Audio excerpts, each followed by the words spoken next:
Sound off for Chesterfield. Chesterfield, first cigarette in America to give you premium quality in both regular and king size, brings you Dragnet.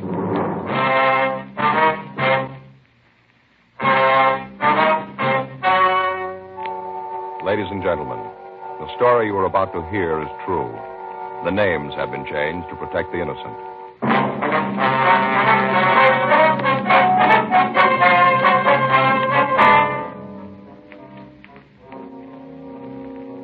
You're a detective sergeant. You're assigned to homicide detail. You get a call that a man has been murdered. His killer is unknown. Your job? Get him. Here's what the tobacco trade press has had to say about Chesterfield's. U.S. Tobacco Journal, Boston, Massachusetts. Chesterfield cigarettes in the new king size is still maintaining large turnovers in this area. Dealers report that sales continue to climb on this size, and it seems that volume on the regular size has climbed to new heights with its big brother. And Tobacco Leaf reports from Chicago more calls for Chesterfield king-size cigarettes than for most brands being marketed. Dealers all over the country tell us no product they ever handled has grown so fast in so short a time as king-size Chesterfields.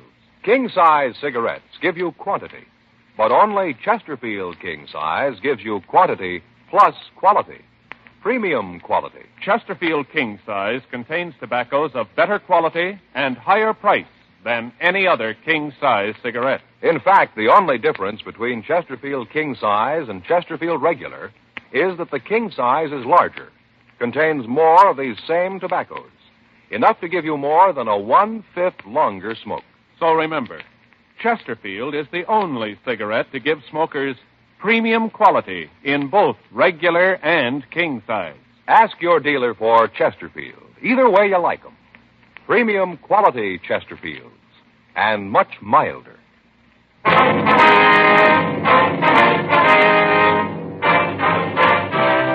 Dragnet, the documented drama of an actual crime.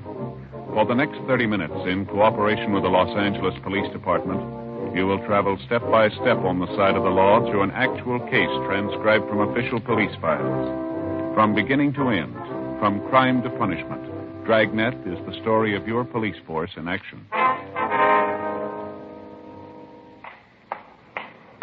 It was Saturday, May 12th. It was warm in Los Angeles. We were working the day watch out of homicide detail. My partner's Frank Smith. The boss is Captain Lorman. My name's Friday.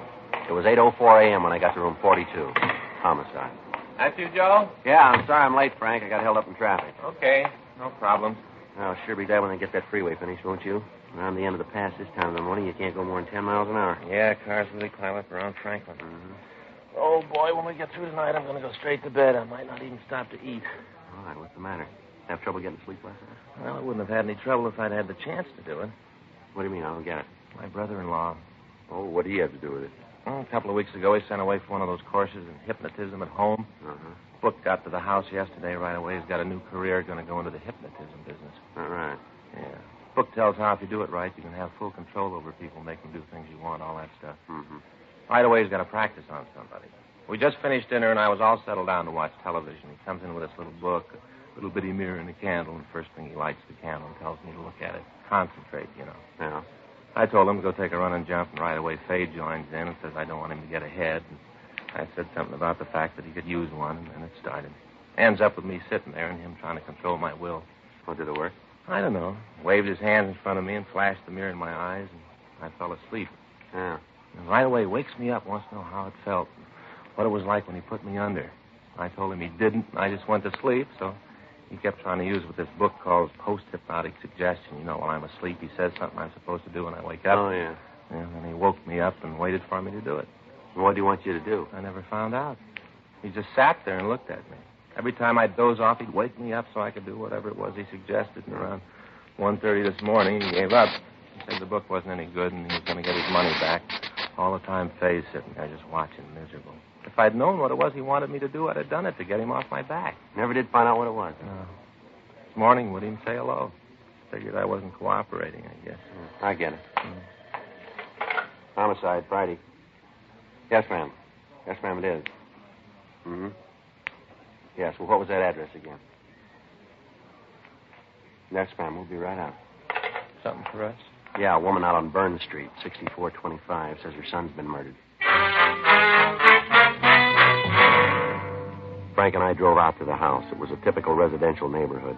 When we got there, a crowd had gathered around the front of the house. A radio car had arrived, and the officers had gotten the people back from the lawn and the entrance of the house. We went in and met the woman who had placed the call, a Mrs. Edith Curtis. She was a woman in her late 40s with graying hair. As we talked to her, she kept wringing a handkerchief in her hand. Jeff was cleaning the gun. Middle of the week, he looked at it and said that it needed cleaning. He's always home on Saturday, so this morning he said he might as well get at it. After breakfast, he got out all the things he uses, put them on the table in there, and started to clean the gun. I was in the bedroom tidying up the place. I heard these loud voices and then a shot. I went to the living room, and I saw this man standing there. As soon as he saw me, he turned around and ran for the door. I yelled at him, but he didn't stop. What'd you do then, ma'am? I went over to Jeff. He was just lying there, still and quiet.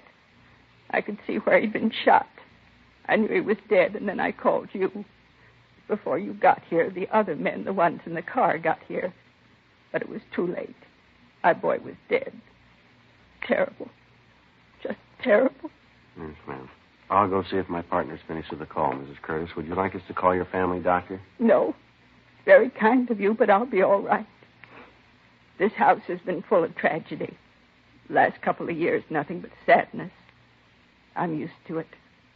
I guess the good Lord makes you used to it. If he didn't, I don't think a mother could go on. Ma'am? My youngest daughter, Alice. 2 years ago, this next month, the 24th, she killed herself, Sergeant. It almost killed me, too, losing her. Yes, ma'am. That's why I say I'm used to it. I got to the point after Alice was dead where I couldn't see any reason for going on. Then I figured that the good Lord must have wanted it this way. And I wasn't the one to say it was wrong. Alice was going to have enough trouble as it was. I don't think I understand. Suicide, Sergeant. The one unforgivable sin. Yes, ma'am. Okay, Joe. I called them. Checked with the fellas in the car. They're looking around the neighborhood. Miss Curtis, Yes, I wonder if you could give us a description of the man you saw. We'd like to get out a call on him. of course. I saw him pretty good, just standing there looking at me. Well, how old a man would you say he was? Maybe 35 or 40. Not any older than that, I'm sure. Mm-hmm. How tall would you say he was? Taller than you. About how much taller? Oh, maybe a couple of inches. Well, I think I'm about 6'1" or 2. Is that right? Yes, I think that's pretty close. About his weight. How heavy do you think he was? I'm not very good at that. I guess about 180, around there. Uh-huh. What about his clothes? What was he wearing? Could you remember? He had on one of those blue denim outfits, you know, the trousers and the jacket, light blue. Mm-hmm. Then the coat had that dark blue trim knitted around the bottom and collar. Had on a white shirt, no tie. And a pair of those shoes with the real thick soles, that rubber. Mm-hmm. Anything unusual about him? I don't think I know what you mean. Or did he have any marks or scars? Anything that might make it easier for us to identify him? No, not that I could see. But you won't have any trouble identifying him. I'll tell you if you have the right one or not. Did he have a car? Would you know that? I don't think so. I didn't see one. All right, thank you, ma'am. Mm-hmm. I'll call us in right away, Joe. Get out the local and APB. Yeah. Miss Curtis, Yes, could you tell us exactly what time the shooting took place? not exactly, but I'd say about 7:45. Uh-huh. Did this man say anything to you? No, not a word. You never saw him before, maybe around the neighborhood, the stores, in the street someplace? No, I never saw him. I know that. But if I see him again, I'll know him. All right, ma'am. I'll be right back, Joe. Okay. I hope you won't take offense, ma'am. What's that, Sergeant? Well, you don't seem too greatly concerned about your son's death here. I thought I'd explain that to you. I told you that I have to figure that it's the Lord's will. Mm-hmm. I might as well tell you, Sergeant. You'll probably find out anyway. What's that, ma'am? Well, Jeff and I had a few arguments. Nothing serious, but we did have words. I beg your pardon, ma'am? Well, I told you that my daughter took her own life. Oh, yeah. She lived with us here in this house. I thought it was a happy home. I found out it wasn't. I found out too well. Mm-hmm. You see, Alice, that's my daughter. Yes, ma'am. Well, she was going to marry. She'd met a young man who worked in an aircraft factory. She seemed to think he was very nice. I couldn't see much in him. I told her so. We had quite a few rows about it, once when he was here. Mm-hmm. On that night, the row, Alice's young man left, made quite a fuss about my trying to run the children's lives. Told Alice that he'd marry her right away that night. But when they were married, he didn't want to have anything to do with Jeff or me. Well, did Jeff take any part in this quarrel? No, my yes. Finally, the young man stormed out of the house. Alice was in tears, just seemed to go to pieces. That night, she took an overdose of sleeping pills. I'll never forget when I called her for breakfast. Terrible. That's not doing any good. I'm sorry, Sergeant. That's quite all right, ma'am. Now, you said you and your son had several arguments. Was it about this engagement thing? Yes, after Alice's funeral. Jeff seemed to sulk around the house. Then at night he'd go out and drink quite a bit. He seemed to think that I'd caused Alice to do away with herself. I tried to tell him that I didn't, that I was just as sorry as he was. I told him how badly I felt, but it didn't seem to do any good. Well, have you heard from Alice's fiancé since that night? He was at the funeral. Well, what's his name, Mrs. Curtis? Dudley. Bruce Dudley. Do you know where we can get in touch with him? I think Jeff had his address. I can look for it. Thank you. But you don't think that Bruce had anything to do with this? I know it wasn't him. I know Bruce. I know what he looks like. It wasn't him in the living room. Well, we just want to talk to him, ma'am. Of course, he might have hired someone else. No, I'm sure Bruce had nothing to do with it. Even with what he did say. Ma'am? That night, when they had the fight, Jeff told him that if he didn't get out, he'd throw him out. Mm-hmm. When he left, Bruce said that someday our meddling in other people's lives was going to backfire, that it might take some time, but that we'd be repaid.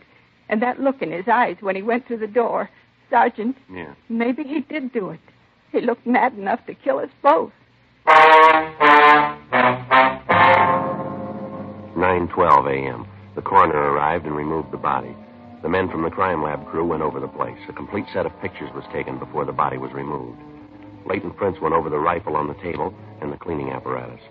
Frank and I noticed that the tablecloth on the living room table had been on the floor when we got to the house. Mrs. Curtis had told us that her son had grabbed it as he fell to the floor.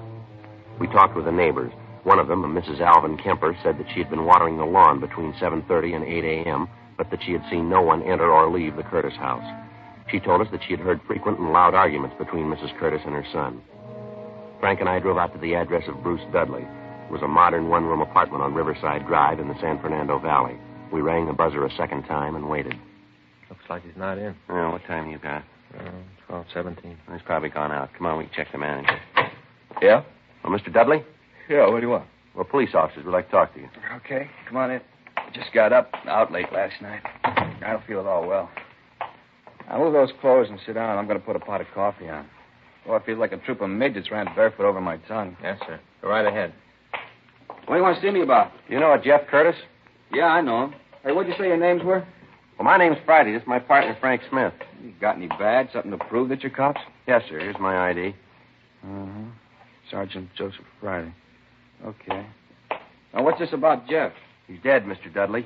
Dead? Yes, sir.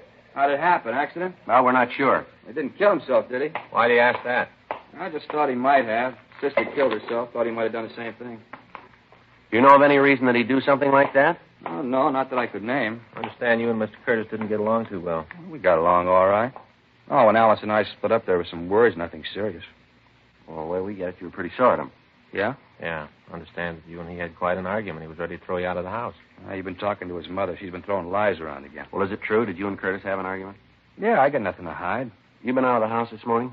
No, why? You have any way of proving you were here all morning?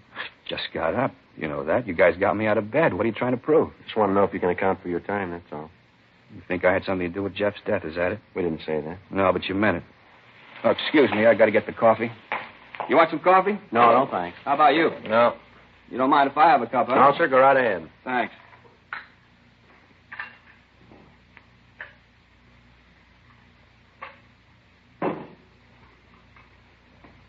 Let's face it. You guys really think I had anything to do with what happened to Jeff? We're not paid to say what we think. We try to get the facts. Yeah. But if I was you, I'd concentrate on Mrs. Curtis. I wouldn't put it past the old bat to kill her own son. Check around the bars in the neighborhood. Talk to his friends, I'll tell you. His mother was scared to death that he'd marry one of these days and walk out on her. He used to be on his back all the time about the girls he went out with. I knew some of them. Alice and me used to double date with him once in a while. They ever have any arguments about this while you were around? A couple of times, yeah. If you don't believe me, why don't you check with Harry? He'll tell you the same story. Lord knows he went through enough of it. Harry? Yeah, Jeff's brother. He got married, let's see, about 5 years ago. Moved out of the house, lock, stock, and baggage. He went through a thrash with his mother about it. He'll tell you about it. Used to come over to see Jeff once in a while after he got married, but the old lady caused so much trouble that they started to meet at a bar. Got to the point where Harry wouldn't go in the house. Check with him. He'll tell you. You know where we can get in touch with him? No, I haven't got the address. Look it up in the book. Harry Curtis. I think it's out on Selma, someplace in Hollywood. All right, sir. Where do you work? Meyer Aircraft. I'm a toolmaker. You work the day shift? Yeah, I'm off today. Hey, what's this for? Just wanted to know where we could reach you. You still think I had something to do with it, huh? No, we didn't say you did. Your name came up and we had to check it out. Yeah. Well, there were a lot of times when Jeff and I didn't get along. I won't try to tell you that there weren't. I'd never do anything to hurt him. He had enough on his hands with that mother. Yeah? Sure, one night when we came home from a date, Alice, me, Jeff, and his date, we're sitting around the kitchen having something to eat. Mother came in madder than a wet hen. Raised Cain, told Jeff to get the woman out of the house. Jeff told her he wouldn't have her talk to the girl like that. He thought quite a bit of her. Mm-hmm. Yeah, the old biddy walked right over and slapped the girl across the face, told her to leave Jeff alone. Said she'd rather see him dead than tied up with a girl like that. 2:40 p.m. We drove back to the office. There had been no replies on the local or the APB. We checked the names of Jeffrey Curtis and Bruce Dudley through R&I. There was no record on Curtis, but Dudley had been arrested twice for LAMC 4127C, being drunk in a public place. He'd served sentences in the city jail on both charges. We checked with the coroner's office, and they told us that Curtis had been killed by a .38 caliber bullet. It had been fired at close range into the back of his skull. The bullet was booked for evidence, and we made out a dead body report. We put in a call to the brother's house, but we were told that he was out of the city, and he wouldn't return until sometime that night. We left word for him to call our office as soon as he returned. We checked on the suicide story given us by Mrs. Curtis and found that an Alice Curtis had taken her own life by an overdose of sleeping pills 2 years before. 5:20 p.m. Frank and I drove out to talk to Mrs. Curtis again. You want to look at Jeff's room, don't you? Yes, Miss Curtis. This way. When we were here this morning, you didn't say anything about your other son. Harry? Mm-hmm. Well, you see, Officer, Harry doesn't care much for me. I know it's hard to believe that a boy would desert his own mother, but that's what Harry did. He got married, and right away his wife started to cause trouble between us. A rifle your son was cleaning this morning. Oh, yes. Those men from the crime lab, I think they said they took it. Yes, ma'am. Did your son do much hunting? Well, he used to do quite a bit before Harry got married. They used to be great pals. Mm-hmm. Mother couldn't ask for a better pair of sons. And when Harry left home, Jeff sort of gave it up. He cleaned the gun when he had to, but he didn't go after game anymore. Then, too, he was afraid to leave me alone at night. Ma'am? Well, we've had a lot of trouble with prowlers in the neighborhood. Had to call the police a couple of times. They didn't find anybody, though. Mm-hmm. These your son's clothes, ma'am? Yes. This man you saw this morning, did you notice if he had a gun? Yes, he did. It was a revolver. When I came into the room, it was still smoking. Mm-hmm. Did your son keep any other firearms in the house? Oh, no, just the rifle. I wouldn't have any other guns in the place. I don't like them. Mm-hmm. You had any call to go up in the attic lately, Mrs. Curtis? What? The attic, ma'am. Have either you or your son had any reason to go up there? No, I don't think we've been up there since we moved. Could I get you officers a cup of coffee or anything? I've got some nice fresh cake. Like a slice of that? No, ma'am. Thanks just the same. Oh? Yeah. Look at here. Yeah. Look at here on the shoulders of these suits in the back. Mm-hmm. You see this dirt? Looks like it came down from that door to the attic. Yeah. Let me get a chair and we'll have a look. What's this all about? I told you we haven't used that attic. Don't you believe me? We'd just like to take a look if you don't mind, ma'am. Well, maybe I do mind. It's just going to take a minute, ma'am. I think you officers have sure got your nerve. I tried to be nice to you, help you out. Isn't enough that my boy's dead. Now you have to come in here and tear my home apart. There's something up here, Frank. I think I can reach it. Yeah, here it is. Get my pencil.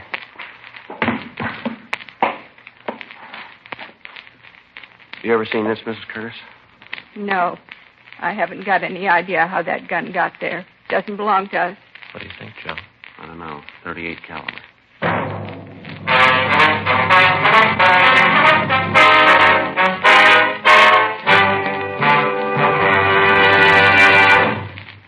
You are listening to Dragnet, the authentic story of your police force in action. And now a report every smoker should hear. Nose, throat, and accessory organs not adversely affected by smoking Chesterfields. First such report published about any cigarette. A responsible consulting organization reports a study by a competent medical specialist and staff on the effects of smoking Chesterfields. For 6 months, a group of men and women smoked only Chesterfields, 10 to 40 a day, their normal amount. 45% of the group have smoked Chesterfields from 1 to 30 years, for an average of 10 years each. At the beginning and end of the 6 months, each smoker was given a thorough examination, including x-rays and covering the sinuses, nose, ears, and throat. After these examinations, the medical specialist stated, It is my opinion that the ears, nose, throat, and accessory organs of all participating subjects examined by me were not adversely affected in the 6-month period by smoking the cigarettes provided.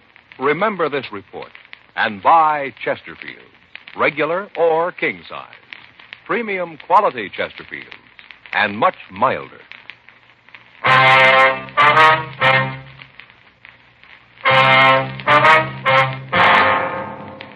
We took the gun back to the city hall. It was checked for fingerprints, but none were found. We checked with pawn shop records, but the gun had not been registered. By checking with the manufacturer, we got the retailer's name. It had been sold to the victim, Jeff Curtis. The gun was turned over to Russ Camp for the routine check through ballistics. Just a minute until I take it out. Right. Okay. Place it under the comparison knife. There we are. What's the matter now? Striations here. Got a make, Russ? Yeah, the match. 11:46 p.m. Harry Curtis called the office. He was surprised to hear of his brother's death, but said that he would be down to see us in the morning. Frank and I checked out, and the next morning we drove out to the house on Burn Street and picked up Mrs. Curtis. We talked to her in the interrogation room. This is perfectly ridiculous. I don't understand what you're trying to get me to say. Well, maybe if we lay it out for you, ma'am. Yes, that might do it. At least it would be something. All right, when we walked into your house yesterday morning, you said that nothing in the house had been touched, that everything was just as it was when your son was killed. Is that right? Yes, I guess I said that. Like to have you be sure one way or the other, ma'am. What did you say? I said that. I hadn't touched anything. Nobody did. Uh-huh. Would you tell us what your son was doing when you left the room? I told you he was cleaning the rifle. On the living room table? Yes, that's right. What did you say he did after he was shot? I said he fell down. Did he touch anything as he fell, brush up against anything? Well, when he fell, he grabbed the tablecloth, pulled it down with him. Yes, ma'am. Well, then maybe you can explain how it was that all the things he used to clean the rifle and the gun itself were still on the table. What? How is it those things didn't come off the table when he pulled the cloth off? I don't know what you're trying to get me to say. Well, we'd like for you to tell us the truth. I'm telling that. All right, ma'am. When the crime lab went over to your house, they found 2 places in the kitchen floor that had been filled in with plastic wood. The job didn't look very old. Well, what's wrong with that? Jeff took good care of the house. He might have tried to plug up some place where ants were getting in. When the men from the lab dug up the patches, they found 2 .38 caliber bullets underneath. They checked them with the bullet that killed your son. The bullets came from the same gun. I don't know what you're talking about. What does all this show? You talked about the prowlers. Said you had trouble with them in the neighborhood. That's right. What action did you take to stop this? I called the police. Had them come out and try to find the person who was causing the trouble. When did you call the police last? 3 weeks ago. We've checked the reports, ma'am. There's no record of anyone having called the police to check prowlers in that neighborhood for the past 6 months. Are you trying to make me out a liar?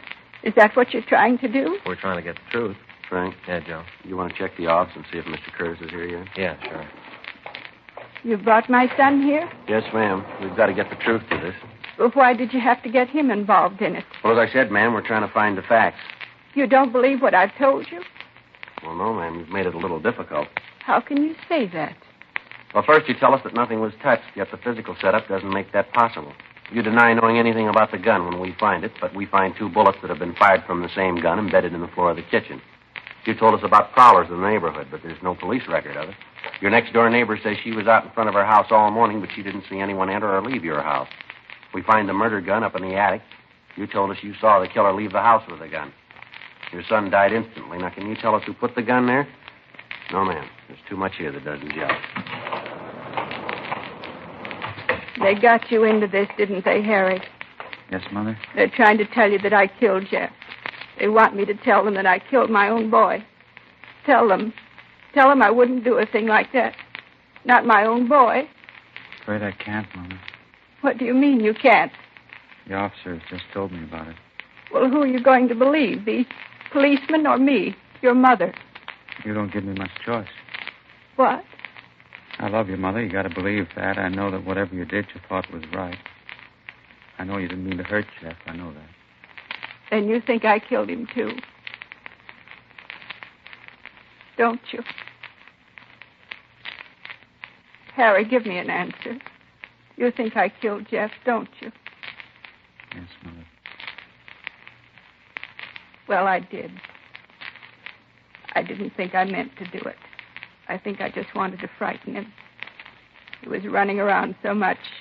Those tramps he was seeing, terrible women. I had to keep him home. I had to keep him with me. He was all I had. I'm not young anymore, Harry. You went away, then Alice. Jeff was all I had. I didn't want him to leave, and he was going to. We had an argument. He was cleaning the gun. I got the revolver. That way I knew that I'd always have him with me, that he wouldn't leave. I pulled the trigger. Then I knew what I'd done. That Jeff was gone, too. I didn't know what I was doing.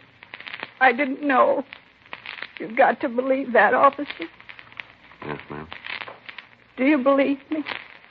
That I just wanted my boy? I wanted to keep him. That's all any mother wants. I tried to keep my boy. Or maybe that's what was wrong. What do you mean? You tried too hard.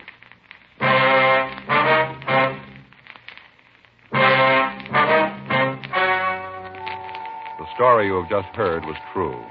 The names were changed to protect the innocent. On September 4th, trial was held in Department 87, Superior Court of the State of California, in and for the County of Los Angeles. In a moment, the results of that trial. Now, here is our star, Jack Webb. Each of our Dragnet case histories is based entirely on facts taken from authentic police files, and everything we tell you about Chesterfield is based on facts, too. Chesterfield, for example, was the first to name its ingredients. Chesterfield tells you what it's made of, because you should know what gives you the best possible smoke. Now, that brings me to the report that George Fenneman and Hal Gibney read earlier. That, too, is based entirely on facts. Nose, throat, and accessory organs not adversely affected by smoking Chesterfield. First such report ever published about any cigarette. Remember this the next time you buy cigarettes and ask for Chesterfield. Regular or king size, premium quality Chesterfield gives you the best possible smoke.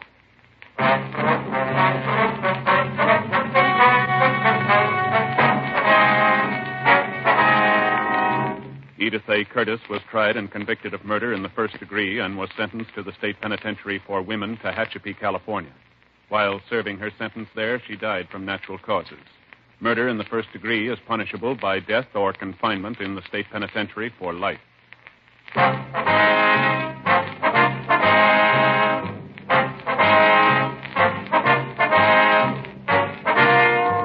You have just heard Dragnet, a series of authentic cases from official files. Technical advice comes from the Office of Chief of Police W.H. Parker, Los Angeles Police Department. Technical advisors, Captain Jack Donahoe, Sergeant Marty Wynn, Sergeant Vance Frazier. Heard tonight were Ben Alexander, Herb Ellis, Helen Klebe, Whit Connor. Script by John Robinson. Music by Walter Schumann. Hal Gibney speaking. Tomorrow, sound off for Chesterfield. Either way you like them, regular or king size, Chesterfield gives you the best possible smoke. Much milder Chesterfield. Chesterfield has brought you Dragnet, transcribed from Los Angeles.